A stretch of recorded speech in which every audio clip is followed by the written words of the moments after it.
എല്ലാവർക്കും നമസ്കാരം. ഇന്ന് നമുക്ക് ഓണം സദ്യ സ്പെഷ്യൽ ഉരുളക്കിഴങ്ങ് മസാലക്കറി എങ്ങനെ ഉണ്ടാക്കാൻ നോക്കാം. അപ്പോൾ അതിന് വേണ്ടിയിട്ട് ഒരു 3 ഉരുളക്കിഴങ്ങ് നന്നായിട്ട് കഴുകിയിട്ട് തോലൊക്കെ എടുത്തിട്ട് ഇതേപോലെ ഒരു മീഡിയം സൈസിൽ കട്ട് ചെയ്തെടുക്കാം.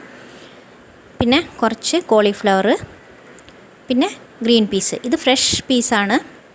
ഡ്രൈ ആയിട്ടുള്ള പീസാണെങ്കിൽ നമ്മൾ വെള്ളത്തിൽ കുതിരാനായിട്ടിട്ട് പിന്നെ വേവിച്ചൊക്കെ എടുക്കേണ്ടി വരും. ഫ്രഷ് പീസാകുമ്പോൾ ഇങ്ങനെ തന്നെ ഇട്ടാൽ മതി, വേഗം വെന്ത് കിട്ടും. ഇനി നമുക്കൊരു പാൻ വെച്ചിട്ട് ചൂടാവുമ്പോൾ അതിൽ വെളിച്ചെണ്ണ ഒഴിച്ച് കൊടുക്കുക. എന്നിട്ട് നമ്മൾ ഈ കട്ട് ചെയ്ത് വെച്ചേക്കണം ഉരുളക്കിഴങ്ങ് ഇട്ടിട്ട് നന്നായിട്ടൊന്ന് ഫ്രൈ ചെയ്യാം. ഒരു പകുതി ഫ്രൈ ആവുമ്പോൾ അതിലേക്ക് നമുക്ക് കോളിഫ്ലവറും ഗ്രീൻ പീസും ഇട്ട് കൊടുത്തിട്ട് ഒന്നും കൂടി ഒന്ന് ഫ്രൈ ചെയ്യാം. അപ്പോൾ ഏതാണ്ട് ഒരു 1/4 ഭാഗത്തോളം ഫ്രൈ ആയി കഴിയുമ്പോൾ നമുക്കിത് മാറ്റി വയ്ക്കാം. ഇനി വേറൊരു പാത്രം വെച്ചിട്ട് അതിലേക്ക് വെളിച്ചെണ്ണ തന്നെ ഒഴിച്ചു കൊടുക്കുക. വെളിച്ചെണ്ണ ചൂടാവുമ്പോൾ ഒരു വലിയ സവോള ചെറുതായിട്ട് കട്ട് ചെയ്താണ് അത് ചേർത്ത് കൊടുക്കുക. സവോള നല്ല ബ്രൗൺ കളറാവണ വരെ വറുത്തെടുക്കണം. അപ്പോൾ നന്നായിട്ട് ബ്രൗൺ കളറായി കഴിഞ്ഞിട്ട് അതിലേക്ക് ഇഞ്ചി വെളുത്തുള്ളി പേസ്റ്റ്, ഒരു പച്ചമുളക് ചെറുതായിട്ട് കട്ട് ചെയ്തത്, കറിവേപ്പില ഇതിട്ടിട്ട് നന്നായിട്ട് വഴറ്റുക. ഇപ്പോൾ ഇതിൻ്റെ പച്ചമണമൊക്കെ പോണ വരെ നന്നായിട്ടൊന്ന് വഴറ്റിയെടുക്കാം. അപ്പോൾ അങ്ങനെ പച്ചമണമൊക്കെ പോയതിന് ശേഷം ഇതിലേക്ക് ഒരു 1/2 ടീസ്പൂൺ മഞ്ഞൾപ്പൊടി, 1/2 ടീസ്പൂൺ മുളക് പൊടി, 1/2 ടീസ്പൂൺ മല്ലിപ്പൊടി ഇതിട്ടിട്ട് നന്നായിട്ട് വീണ്ടും വഴറ്റുക. അപ്പോൾ ഈ മസാലയുടെ പച്ചമണമൊക്കെ പോകണം, അതുവരെ നന്നായിട്ടൊന്ന് വഴറ്റിയെടുക്കുക. ഇപ്പോൾ ഇതിൻ്റെ പച്ചമണമൊക്കെ പോയിട്ടുണ്ട്. ഇതിലേക്ക് നമുക്ക് ഒരേ ഒരു തക്കാളി ഇതേപോലെ ചെറുതായി കട്ട് ചെയ്തത് ചേർത്ത് കൊടുക്കാം. ആവശ്യത്തിന് ഉപ്പ്, മസാലയ്ക്ക് ആവശ്യത്തിന് ഉപ്പും കൂടെ ചേർത്തിട്ട് നന്നായിട്ട് വഴറ്റിയിട്ട്, ഇപ്പോൾ തക്കാളി നന്നായിട്ട് വെന്ത് ഉടഞ്ഞിട്ട് വരണം.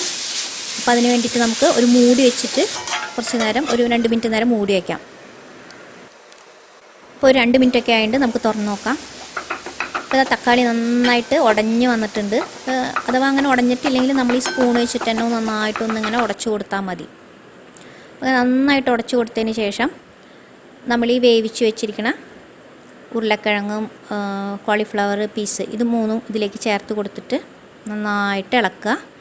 നന്നായിട്ട് ഇളക്കിയിട്ട് എല്ലാം നന്നായിട്ട് മിക്സാക്കിയതിന് ശേഷം ആവശ്യത്തിന് വെള്ളം, അപ്പോൾ ഇത് ഇനി ഒഴിക്കുമ്പോൾ നമ്മൾ ചൂടുവെള്ളം ഒഴിച്ച് കൊടുക്കുക. ആവശ്യത്തിന് വെള്ളം കൂടെ ഒഴിച്ചിട്ട് ഇത് മൂടി വെച്ചിട്ട് വേവിച്ചെടുക്കാം. അപ്പോൾ അത് പകുതി വേവല്ലേ ആയിട്ടുള്ളൂ, ബാക്കിയുള്ള വേവ് ഇങ്ങനെ നമുക്ക് വേവിച്ചെടുക്കാം. അപ്പോൾ ഈ ഇത് വേവണ സമയത്തിൽ നമുക്ക് ഒരു 3 ടേബിൾ സ്പൂൺ ചെറിയ തേങ്ങ, അധികമൊന്നും വേണ്ട, എത്രയും മതി. ഇത് നന്നായിട്ടൊന്ന് വറുത്തെടുക്കണം. നല്ല ഗോൾഡൻ ബ്രൗൺ കളർ ആവണ വരെ വറുത്തെടുക്കണം.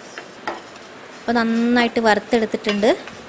ഇത് തണുക്കുമ്പോൾ നമുക്കൊരു മിക്സി ജാറിലിട്ടിട്ട് അരച്ചെടുക്കാം. അപ്പോൾ നമ്മൾ വെള്ളം ഒഴിച്ചിട്ട് അരച്ചെടുക്കണം. ഇത് കുറച്ചുള്ളൂ, അത് കാരണം കൊണ്ട് അരയാനായിട്ട് വെള്ളം എന്തായാലും ഒഴിക്കേണ്ടി വരും. അപ്പോൾ കുറച്ച് വെള്ളം ഒഴിച്ചിട്ട് അരച്ചെടുക്കാം. ഇപ്പോൾ നമുക്ക് ഉരുളക്കിഴങ്ങൊക്കെ ഒന്ന് വെന്തോ നോക്കാം. അപ്പോൾ നന്നായിട്ട് വെന്തിട്ടുണ്ട്. ഇനി ഇതിലേക്ക് നമ്മൾ ഈ അരച്ച് വെച്ചേക്കണ തേങ്ങ പേസ്റ്റ് ചേർത്ത് കൊടുക്കാം. തേങ്ങ അരച്ചതും കൂടെ ചേർത്തിട്ട് നന്നായിട്ട് മിക്സാക്കുക. അങ്ങനെ നന്നായിട്ട് മിക്സാക്കുമ്പോൾ ഇപ്പോൾ കണ്ട നല്ല മസാല പരുവത്തിലാണ് ഇരിക്കുന്നത്. ഇനി ഇതിലേക്ക് 1 ടീസ്പൂൺ ഗരം മസാല പൊടിയും 1/2 ടീസ്പൂൺ കുരുമുളക് പൊടി ഇത് രണ്ടും കൂടെ ചേർത്തിട്ട് വീണ്ടും നന്നായിട്ട് ഇളക്കാം.